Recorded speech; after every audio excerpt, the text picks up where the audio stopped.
کچھ ایسا کام کریں گے کہ سرکار غوث الورا کی کھلی اڑا دے، نعوذ باللہ۔ کیا کروں ان کا؟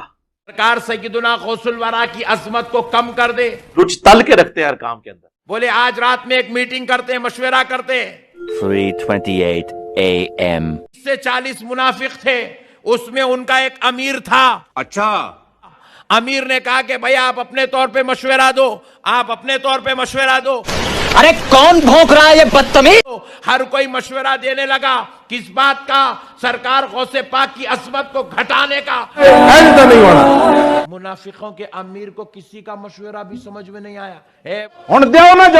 بولے چپ بیٹھ میاں، تو بہت بڑا بیٹھ، چپ بیٹھ، تو بولے تو چپ بیٹھ، تو چپ بیٹھ، سب کو بٹھا دیا۔ سب بولے سب کی سنتا ہی نہیں، تو بول بھائی۔ گجب بےعزتی ہے۔ ایک آدمی کو تیار کریں گے، اس کو ایک ڈولے میں لٹا دیں گے، نہیں نہ توبہ کرو۔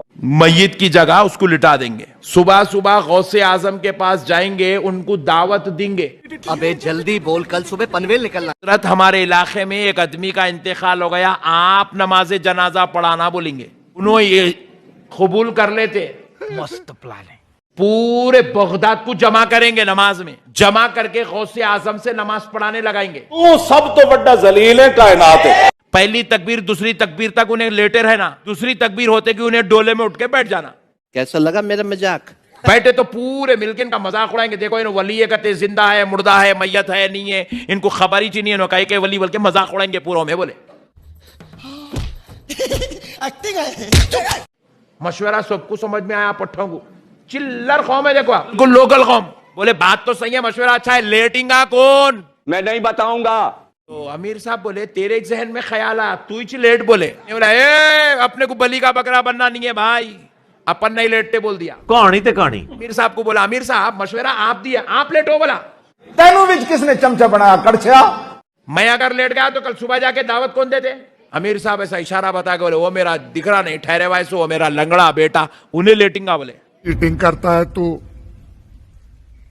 چیٹنگ کرتا ہے تو۔ صبح صبح پٹھے گئے، جا کے غوث پاک سرکار کو، سرکار آپ اللہ کے ولی ہیں، آپ بہت بڑے مرتبے والے ہیں، چلے ایک کام کر، 200 روپے دے اور 50 روپے کاٹ اوور ایکٹنگ کے وجہ۔ ہمارے بچے کی نماز جنازہ پڑھانا سرکار۔ غوث پاک بولے جی اچھی بات ہے، آ رہا ہوں بولے پڑھانے۔ یہ بڑی اچھی بات کہی آپ۔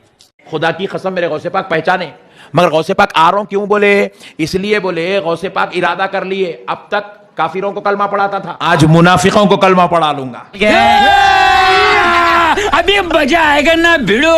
پورے چلے گئے، جا کے پورے بغداد میں ہلڑ مچا دیے، پوری دھوم مچا دیے۔ بولے آج نماز جنازہ کو آؤ، غوث پاک نماز پڑھانے آ رہے، غوث پاک پڑھانے آ رہے۔ پوری بغداد کی جامع مسجد بھر دی پوری پبلک کو۔ یہ تو ہوگا۔ سرکار غوث پاک تشریف لائے، نماز پڑھے، ظہر کی جنازہ رکھا ہوا ہے۔ ابھی ہم زندہ ہیں۔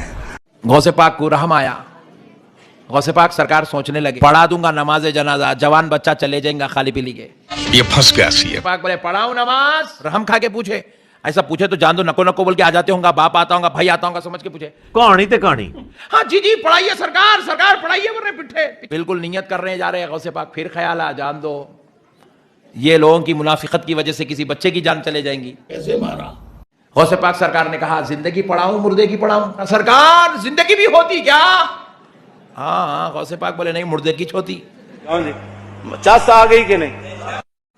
غوث پاک سرکار نیت کر رہے، نماز اللہ کے لیے، دعا میت کے لیے۔ لفظ نکلنا تھا میت، اور مر گئے، اچھا چلو بے ہوش ہو گئے۔ میرے غوث پاک کی زبان سے لفظ میت نکلا، اللہ کے حکم سے فرشتہ ادھر وہ بچے کی روح نکال دیا۔ لعنت اللہ علی الکاذبین۔ غوث پاک سرکار نماز پڑھا، اللہ اکبر۔ آپ ان لوگوں دیکھ رہے 2 تکبیر کے بعد اٹھنا ہے، تیسری تکبیر پڑھ دیا غوث پاک۔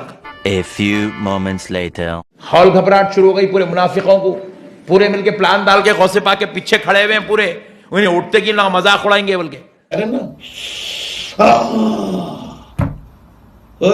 غوث پاک سرکار نے کہا السلام علیکم رحمت اللہ، السلام علیکم رحمت اللہ۔ آپ اور دوسرے اس کے جو منافق دوست تھے وہ اس میت کے پاس ٹوٹ پڑے، بس ہوا نکل گئی۔ جس کو لٹایا تھا وہ زندہ تھا، مگر غوث نے نماز جنازہ پڑھا دی تو وہ زندہ مردہ ہو گیا۔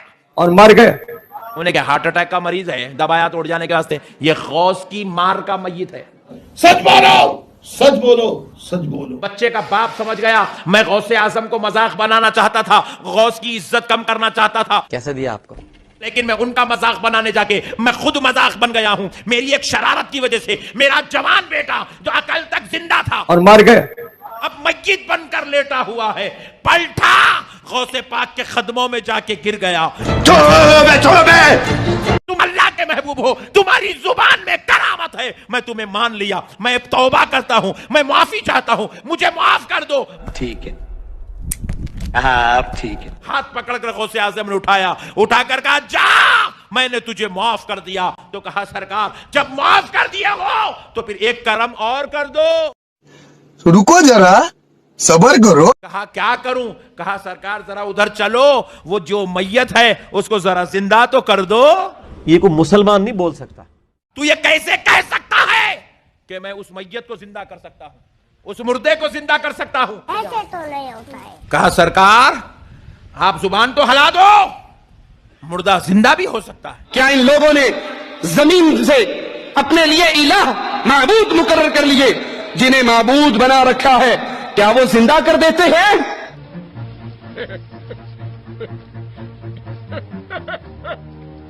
وہ کہتے ہیں پیر عبد القادر جیلانی بھی مردوں کو زندہ کر دیتے ہیں۔ قرآن کا دعویٰ کیا ہے؟ زندہ کرنے والا کون ہے؟ مارنے والا کون ہے؟ یہ تعلیم کہاں سے ملتی ہے؟ قرآن حکیم سے۔ سرکار غوث الورا رضی اللہ تعالیٰ عنہ اس ڈولے کے قریب، میت کے قریب تشریف لے گئے۔ بند کرو ہاتھ جوڑ کے، میں کھڑے ہو کر باپ سے سوال کیا، کہا تو نے تو ایک پیر والے کو لٹایا تھا، اب بتا ایک پیر والے کو اٹھاؤں یا دو پیر کے ساتھ اٹھاؤں؟ اللہ کے حکم سے سرکار غوث پاک نے ہاتھ آگے بڑھایا، بس صرف اتنا جملہ کہا قم باذن اللہ۔ لعنت ہے تیرے ایسے عقیدے کے اوپر، کلمہ پڑھ کے مسلمان ہو۔ ہاتھ پکڑا میرے غوث کا، دونوں پیروں پہ اٹھ کے کھڑا ہو گیا۔ اللہ کے بندو توبہ کرو۔ قرآن پاک میں سورہ انبیاء کا پہلا رکوع ہے، 17واں پارہ پہلا صفحہ ہے۔ نبی صلی اللہ علیہ وآلہ وسلم کو کافر کہتے تھے، تم ہمیں یہ کہتے ہو نا اگلے نبیوں کے یہ معجزے کہ مردہ زندہ کرتے تھے، تم ہمیں مردہ زندہ کر کے بتاؤ پھر نبی مانیں گے۔ تو اللہ تعالیٰ نے فرمایا کہ ان سے فرما دو کہ معجزات اللہ کے پاس ہے، وہ کوئی معجزہ اس قسم کا نہیں۔ نبی صلی اللہ علیہ وسلم نے بھی کوئی مردہ نہیں کبھی زندہ کیا۔ حضرت عیسیٰ علیہ السلام کا قرآن میں ذکر آتا ہے کیونکہ ان کا معجزہ وہ تھا، ہمارے نبی کا معجزہ قرآن ہے، جیسا کہ موسیٰ علیہ السلام کا معجزہ عصا تھا۔ ویسے آپ صلی اللہ علیہ وسلم کے بہت معجزات ہیں بخاری مسلم میں، کہ مبارک انگلیوں سے پانی کے چشمے جاری ہو گئے، مبارک دعا سے چاند دو ٹکڑے ہو گیا، مبارک پسینے سے خوشبو آتی تھی۔